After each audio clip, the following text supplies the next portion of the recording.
Environmental chemistry. Environmental chemistry basically chemicals और pollutant का जो एनवायरनमेंट के ऊपर इफेक्ट है और इसके जो ऊपर होने वाले फैक्टर जो इफेक्ट करते हैं एनवायरनमेंट को, इसको स्टडी को हम बोलते हैं environmental chemistry. Environmental chemistry deals with chemicals and other pollutant in the environment.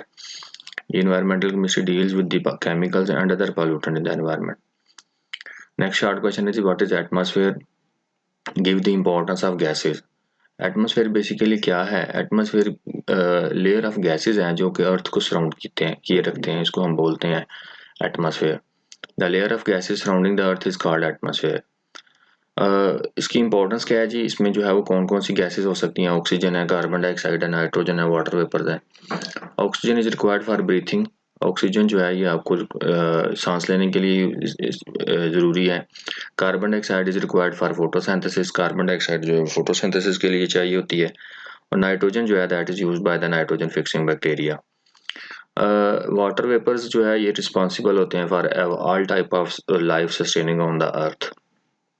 Next short question है जी what is hydrosphere? Hydro mean water, sphere mean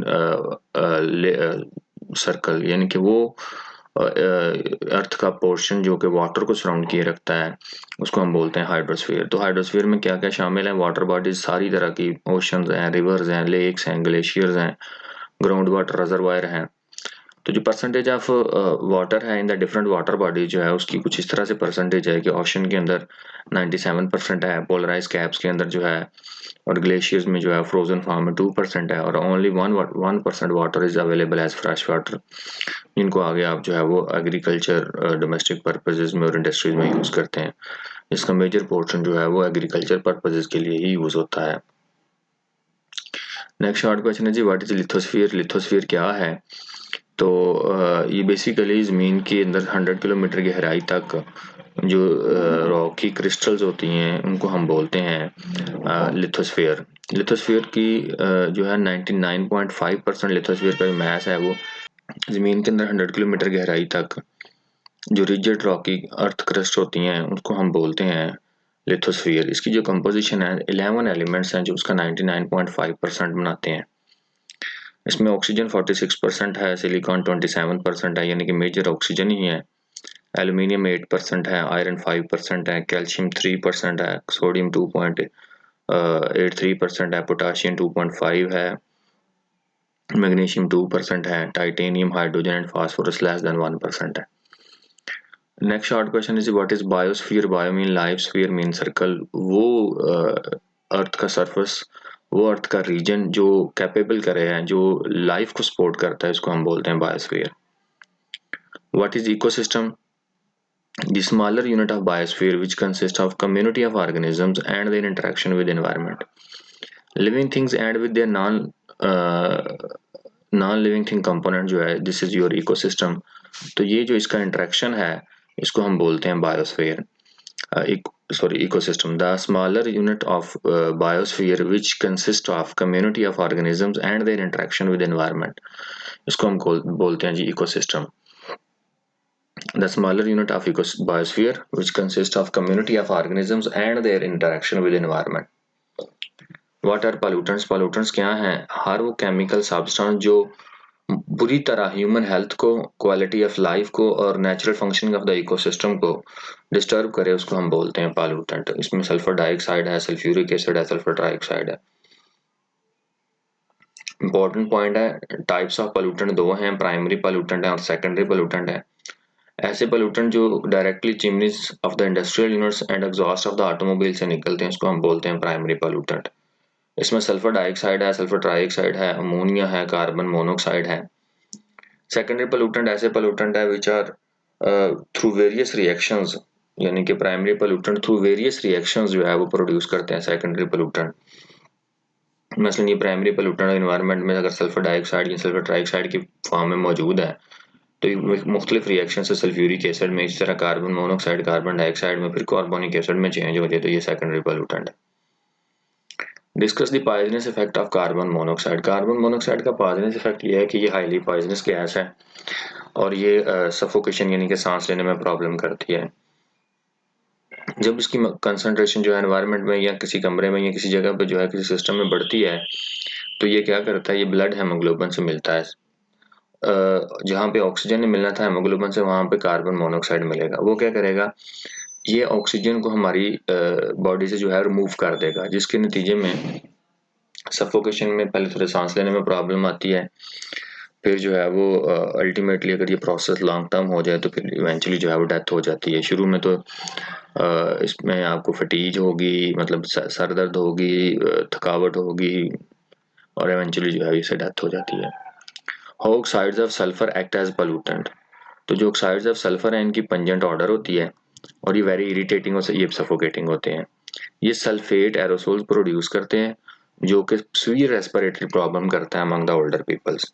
sulphur dioxide जो है ये मेजर सोर्स है acid deposition in that one, यानी कि you can say it is the major source of acid rain. What are the different sources of hydrocarbon pollution. Hydrocarbon pollution के दो source हैं, एक नेचुरल सोर्स है और एक ह्यूमन एक्टिविटीज है। नेचुरल सोर्स में यह है कि जो पैडी फील्ड है ये प्रोड्यूस करते हैं लार्ज अमाउंट ऑफ मीथेन, यानी कि जो चावल की फसल है जिसमें जो है खेत में पानी रहता है, या वो जो है पैडी फील्ड जो है ये प्रोड्यूस करते हैं large amount of methane in the atmosphere. Anaerobic decomposition of organic matter by bacteria in water and soil also.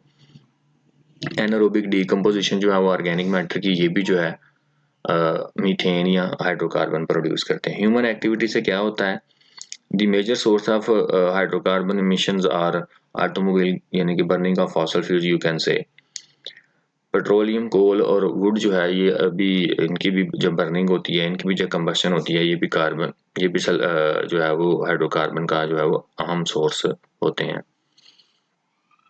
What is acid rain, give the causes of acid rain. तो ऐसा rain water जिसकी pH 5 से कम हो उसको हम बोलते हैं acid rain. The rain water having pH less than 1 is less than 5 is called acid rain. इसके काजेज क्या हैं, इसके काजेज ये हैं कि जी ऑक्साइड्स ऑफ सल्फर और नाइट्रोजन जो एटमॉस्फेयर में मौजूद होते हैं, ये सल्फ्यूरिक एसिड और नाइट्रिक एसिड में चेंज हो जाते हैं, जो एयर के साथ मिक्स हो जाते हैं, और then it would be the acid rain. The oxides of sulfur and nitrogen in the environment are converted into sulfuric acid and nitric acid. These acid mixed with rain. What is the effect of acid rain on environment? Acid rain का effect जो है environment पे क्या है कि acid rain जो है वो क्या करता है, ये लीच करता है न्यूट्रिएंट्स से, न्यूट्रिएंट्स सॉइल से जो है वो न्यूट्रिएंट्स को जो है वो निकालता है, और इस तरह जो है वो लीव्स, प्लांट्स और फॉरेस्ट को डैमेज करता है। इसी लीचिंग के दौरान जो है ये हैवी मेटल्स को एक्सट्रैक्ट करता है। ये हैवी मेटल जब किसी वाटर बॉडी में जाते हैं तो वहाँ पे मौजूद फिशेज वगैरह के गिल्स को जो है वो क्लॉग कर देता है, बंद कर देता है, जिससे उसमें सांस लेने में प्रॉब्लम आती है। तो दूसरा ये है कि ये बिल्डिंग मटेरियल को, स्टील को, पेंट को, सबको जो है वो ये डैमेज करता है। Acidification of soil leach nutrients damaging leaves and plants. The elevated high, यानी कि एलिवेटेड का मतलब है ज़्यादा, the elevated concentration of aluminium clogs the gills of fish and causes suffocation. ये it also damage building material such as steel, paint, plastic, cement, marble, limestone etcetera.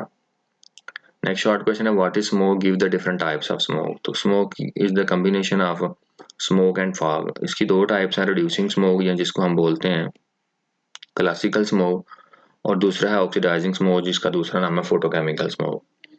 The smoke which contain higher concentration of SO2 is called reducing smoke. The smoke which contain higher concentration of ozone is called oxidizing smoke or photochemical smoke.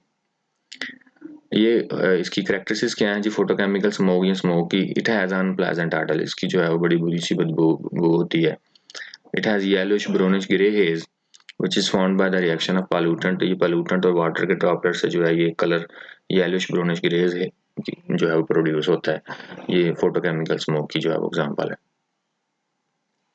What are the condition for the formation of smoke. Smoke की condition जो है वो 3 condition है। पहली condition ये है कि there must be VOC, यानी कि वोलेटाइल ऑर्गेनिक कंपाउंड जो इमिटेड बाय द व्हीकल्स, ये होना चाहिए। सनलाइट की मौजूदगी, जिस तरह कुछ रिएक्शन जो है बड़े फास्टली होते हैं, यानी बड़े रैपिड रेट के साथ होते हैं, और little movement of the air, little movement होना चाहिए, ज़्यादा होगी तो फिर वो इसके रिएक्शन को डिस्टर्ब करेगी। What is ozone. ओजोन क्या है, इसकी प्रॉपर्टीज क्या है। ओजोन एक गैस है, इसके it's a gas having low boiling point. इसकी जो नॉर्मल ओवरहेडेड अमाउंट होती है that is 350 Dobson unit. Next है जी how ozone act as pollutant. Ozone किस तरह जो है, अब इसमें अगर हम देखें तो ओजोन की जो है वो मुख्तलिफ लेयर्स होती हैं जो मेनली हमारी बुक में डिस्कस की गई हैं। वो ट्रोपोस्फियर और स्ट्रेटोस्फियर है। ज़मीन से लेके 10 टू 15 किलोमीटर तक का जो एरिया होता है उसको हम ट्रोपोस्फियर बोलते हैं, और 15 से 30 टू 40 किलोमीटर का जो एरिया होता है उसको हम बोलते हैं स्ट्रेटोस्फियर।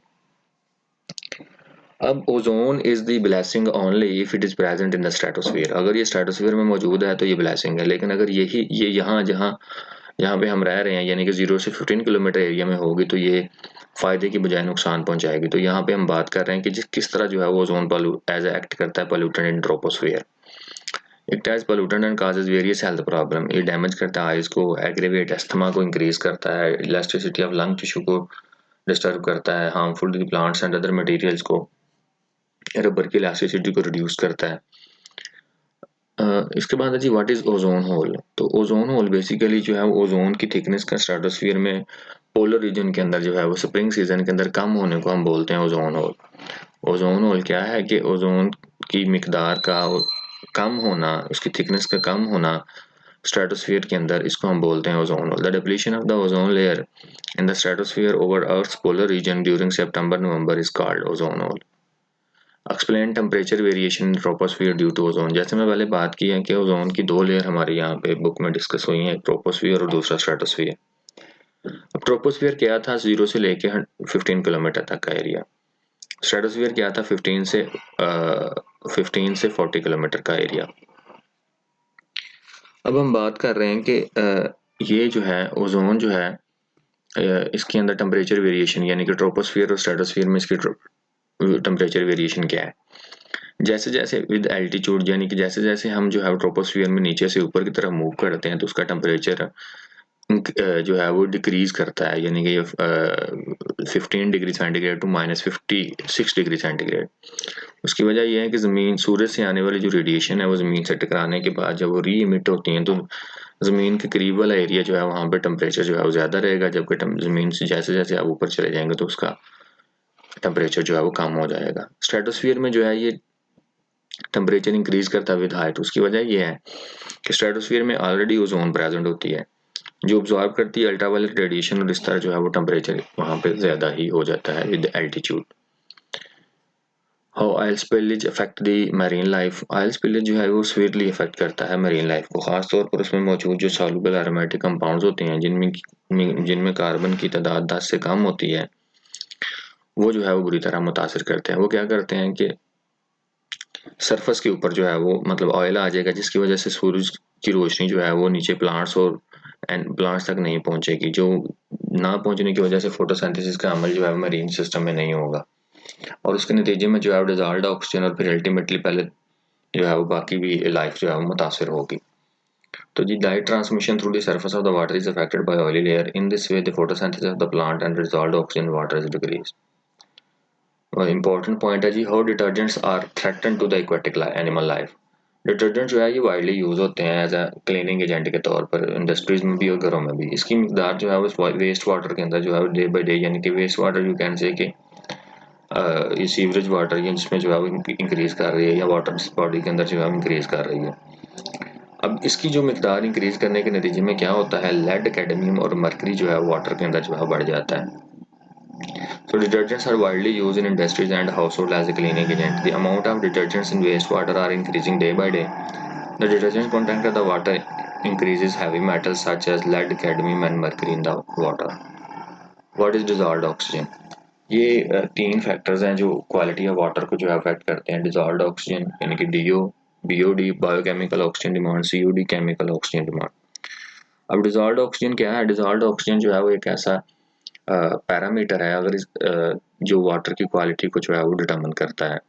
इसकी कंसंट्रेशन जो है वो 4 टू 8 ppm होती है। इसकी वैल्यू अगर 4 से कम होगी तो वाटर पॉल्यूट कंसिडर किया जाएगा। बायोकेमिकल ऑक्सीजन डिमांड बेसिकली क्या है, ये कैपेसिटी है ऑर्गेनिक मैटर की वाटर के अंदर to consume oxygen with in a period of 5 days. इसकी जितनी ज़्यादा वैल्यू होती है उतना पानी जो है वो पॉल्यूट होता है। हम देख लेते हैं जी, it is the capacity of organic matter in water to consume oxygen with in a period of 5 days. Higher value of BOD indicate water is polluted. The value of BOD is the amount of oxygen consumed as a result of biological oxidation of organic matter in the water sample. The reaction is catalysed by microorganism present in the natural water. COD क्या है जी? Organic content of the water जो consume करते हैं during chemical oxidation, इसको हम evaluate करते हैं केमिकल ऑक्सीजन डिमांड से। केमिकल ऑक्सीजन डिमांड को हम डिटरमिन करते हैं by treating with dichromate ion. Organic matter जो है वो ऑक्सीडाइज हो जाता है, बाकी जो है वो क्रोमेट को हम टाइट्रीमेट्रिकली या टाइट्रेशन के जरिए जो है मेजर कर लेते हैं। इसकी जितनी ज़्यादा वैल्यू होती है उतना वाटर पॉल्यूट होता है। देखिए बीओडी और सीओडी की जितनी ज़्यादा वैल्यू होगी उतना वाटर पॉल्यूट होगा, और डीओ की जितनी ज़्यादा वैल्यू होगी डेफिनेटली वाटर जो है वो प्योर होगा। Explain how pesticides are dangerous to the human beings. अब पेस्टिसाइड किस तरह जो है वो ह्यूमन बीइंग में, पेस्टिसाइड जो है तमाम कंसंट्रेशन के अंदर जो है वो ह्यूमन हेल्थ को इफेक्ट करते हैं। अगर उनकी मिकदार ज़्यादा है तो ये नोजिया, डिजीनेस, ट्रेमर और ब्लाइंडनेस का बायस बनेगी, और अगर उसकी मिकदार कम है तो ये स्किन इरिप्शन और सेंट्रल नर्वस सिस्टम को जो है डिस्टर्ब करती है। What are pesticides? Give the classification of pesticides. Pesticides क्या है? ये ऐसे सब्सटेंस हैं जो डायरेक्टली किल करते हैं अनवांटेड ऑर्गेनिज्म को या उनके रिप्रोडक्टिव सिस्टम के अंदर इंटरफेयर करते हैं। दोनों तरह से जो है उसको जो है वो उसको कंट्रोल करना अक्सर मकसद होता है। ये अनवांटेड ऑर्गेनिज्म होते हैं जो कि इफेक्ट करते हैं प्लांट्स को, एनिमल्स को, या मुख्तलिफ जो है वो अनवांटेड ऑर्गेनिज्म जो है इनको हम बोलते हैं पेस्टिसाइड्स। पेस्ट कहते हैं अनवांटेड ऑर्गेनिज्म, साइड मीन किल करना। इसकी 3 टाइप्स हैं। इंसेक्टिसाइड जो इंसेक्ट को किल करते हैं, हर्बिसाइड जो हर्ब्स को किल करते हैं या अनडिजायर्ड प्लांट्स को किल करते हैं, फंजीसाइड जो कंट्रोल करते हैं फंगस की ग्रोथ को। इंपॉर्टेंट पॉइंट है, what is the role of chlorofluorocarbon in destroying ozone. Chlorofluorocarbon जो है ये एज यूज होता है as a refrigerant in the air condition and aerosol spray. ये स्लोली करता है, डिफ्यूज करता है स्ट्रेटोस्फियर में और क्लोरीन फ्री रेडिकल में जनरेट हो जाता है। क्लोरीन फ्री रेडिकल जो है वो रिमूव करता है ओजोन को इस तरह से, यानी कि ये क्लोरोफ्लोरोकार्बन जो है इसके ऊपर जब अल्ट्रावायलेट रेडिएशन पड़ती है तो ये क्लोरीन फ्री रेडिकल जनरेट करेगा। ये क्लोरीन फ्री रेडिकल ओजोन के साथ मिलकर इसको ऑक्सीजन में चेंज कर देगा। This reaction is taking place in stratosphere. अब ये जो क्लोरीन फ्री रेडिकल है ये वहां पे मौजूद फिर ओजोन से मिलेगा और ये क्लोरीन फ्री रेडिकल जो है वो प्रोड्यूस कर देगा, उस तरह ऑक्सीजन यहाँ से निकल जाएगी। ये एक क्लोरीन फ्री रेडिकल 1,00,000 ओजोन के मॉलिक्यूल को डिस्ट्रॉय कर सकता है, जो कि इंपॉर्टेंट एमसीक्यूज भी है। How quality of water is improved by aeration. तो क्वालिटी ऑफ वाटर को इम्प्रूव किया जाता है कि उसमें से एयर को पास करके, इस तरह उसका जो है वो ऑक्सीजन कंटेंट भी इंक्रीज हो जाता है और इसमें जो है वो अनवांटेड जो गैसेज हैं उनको भी रिमूव किया जा सकता है। The quality of water is improved by aeration, it improve the oxygen level in the water.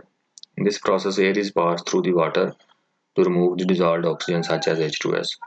Organic matter जो है इज रिमूव्ड, ऑर्गेनिक मैटर भी एरिएशन से रिमूव किया जाता है अगर उसको आप पास करें over activated carbon. How leather tanneries causes water pollution. Leather tanneries जो है वो लार्ज अमाउंट में क्रोमियम 6 साल्ट यूज करते हैं और ये ओपन लैंड के ऊपर जो है वो अपने वेस्ट को यानी कि एफ्लुएंट्स को फेंक देते हैं। फिर ये टैनरीज जो है क्रोमियम 6 जो है वो डिस्चार्ज करते हैं। ये क्रोमियम 6 जो है ये कार्सिनोजेनिक है। Leather tannery uses a large quantity of chromium salt for leather tanning. The effluents are discharged onto the open land. These tanneries are big source of chromium 6 pollution. Chromium 6 is highly toxic and causes cancer. How chlorine can be used to disinfect water. किस तरह chlorine जो है उसको आप use करते हैं germs को मारने के लिए। क्लोरीन जो है वो कॉमनली यूज होता है टू डिसइंफेक्ट द वाटर, यानी कि जर्म्स को मारने के लिए यूज करते हैं। It is effective in killing the pathogen, खास तौर पर जो टाइफाइड और कॉलरा के जो है वो पैथोजन उनको किल करने के लिए यूज करते हैं। The most commonly use disinfecting agent जो है वो हाइपोक्लोरिक एसिड है। तो हाइपोक्लोरिक एसिड कैसे बनता है? जब क्लोरीन का वाटर के साथ रिएक्शन करो हाइपोक्लोरिक एसिड बन जाता है। हाइपोक्लोरिक एसिड क्या करता है? वो जर्म्स की यानी कि पैथोजेंस की सेल मेम्ब्रेन में घुस जाता है और उनको जो है वो उनकी सेल मेम्ब्रेन को डैमेज करता है। इस तरह जो है वो ये किल करता है उन जर्म्स को। नेक्स्ट पॉइंट है जी, how chloramine are produce during the disinfection of chlorine. Hypochloric acid जो है रिएक्ट करता है डिसॉल्व्ड अमोनिया के साथ, क्लोरामीन प्रोड्यूस करेगा जो कि पावरफुल इरिटेंट है। ये अमोनिया है, हाइपोक्लोरिक एसिड है, एक हाइड्रोजन इसका और एक क्लोरीन, यहाँ बच जाएंगे NH2 और ये Cl। इसके बाद जो है ये अगर दो ज़्यादा कंसंट्रेशन होगी दो, तो आपके पास यहाँ से दो हाइड्रोजन इसके अमोनिया के और इसका जो है वो OH मिलके 2 वाटर, फिर 3 वाटर, यानी कि तीनों के तीनों हाइड्रोजन रिप्लेस कर देंगे और ये आपके पास जो है वो क्लोरामीन बन जाएगा। ये जो क्लोरामीन है ये पावरफुल इरिटेंट है। How suspended particles can be removed by coagulation. तो वाटर के अंदर जो सस्पेंडेड पार्टिकल्स हैं उनको रिमूव किया जाता है कोएगुलेशन से। कोएगुलेशन के लिए जो हम जो कोएगुलेंट यूज करते हैं वो एलम है, यानी कि फटकड़ी है, जो क्या करता है, प्रेसिपिटेशन को इंक्रीज करता है, किसकी, सस्पेंडेड इम्प्योरिटीज की। और 80% जो है हम सस्पेंडेड पार्टिकल रिमूव कर लेते हैं by coagulation. The material which are suspended in the water are removed by coagulation. The coagulant alum is added into water, which causes the precipitation of the suspended impurities. The process of coagulation remove more than 80% of the suspended solid. ये हमारे पास alum का formula है, इसको जो है वो हम जब यूज करते हैं तो ये aluminium hydroxide as a precipitation की सूरत में यहाँ से निकल जाता है। How chlorination of water is harmful for human health. Chlorination of water जो है अगर उसके अंदर ऑर्गेनिक मैटर है तो वो मुख्तलिफ तरह के केमिकल्स प्रोड्यूस करेगा जो कि इंसानी ज़िंदगी के लिए जो है वो नुकसानदेह है। क्लोरोफॉर्म जो है प्रोड्यूस होता है जब hypochlorous acid organic matter create करता है। क्लोरोफॉर्म जो है वो कार्सिनोजेनिक है और नेगेटिव रिप्रोडक्शन करता है इन ह्यूमन के अंदर। रेक्टर और ब्लैडर कैंसर की रीज़न भी जो है वो यही होती है कि इसकी रीज़न यही है कि क्लोरिनेटेड वाटर पिया गया है। What is leachate, give its composition. Leachate क्या है, इसकी कंपोजिशन क्या है। अब लीचेट बेसिकली क्या है, जो ग्राउंड वाटर जो है वो नीचे लैंडफिल से, यानी कि लैंडफिल बेसिकली क्या है कि जब आप सॉलिड वेस्ट को जो है वो ओपन लैंड के अंदर जो है वो डंप कर देते हैं या उसकी डंपिंग करते हैं तो उसके नीचे उसमें से जो है वो ground water seeps in the landfill. Landfill कहलाते हैं कि कहते हैं जी कि जब आप सॉलिड वेस्ट को जो है ज़मीन के अंदर डंप करते हैं तो ये बेसिकली लैंडफिल है। The ground water which seeps in the landfill and liquid from the waste itself are percolate through the refuse producing leachate. Leachate contains dissolved suspended and microbial contamination। Leachate के अंदर क्या है, वो volatile organic acid है, acetic acid है, fatty acid है, bacteria है, heavy metals हैं। What are the effect of incineration on the human health. Incineration basically क्या होता है, कूड़े क्रिकेट को यानी कि सॉलिड वेस्ट को जलाने के अमल को हम इंसिनरेशन प्रोड्यूस कहते हैं। इंसिनरेशन जो है वो एयर पोल्यूशन काज करता है और टॉक्सिक ऐश बनती है इससे। ये सोर्स ऑफ डाइऑक्सिन्स है which are class of carcinogenic compound है। How plastic can be recycle. Plastic को रिसाइकिल करने के 3 स्टेप्स हैं, रीप्रोसेसिंग है, डीपॉलीमराइजेशन और ट्रांसफॉर्मेशन है। रीप्रोसेसिंग के अंदर क्या किया जाता है, यूज प्लास्टिक को रीमेल्ट किया जाता है और यूज किया जाता है for the synthesis of different products. Depolymerisation के अंदर क्या होता है, यूज प्लास्टिक को कन्वर्ट किया जाता है उनके ओरिजिनल कंपोनेंट्स में। और ट्रांसफॉर्मेशन में जो है यूज प्लास्टिक को कन्वर्ट किया जाता है लो क्वालिटी में, यानी कि रीमेल्ट किया जाता है पहले वाले में, दूसरे में ओरिजिनल कंपोनेंट्स में और तीसरे वाले में लो क्वालिटी में चेंज किया जाता है।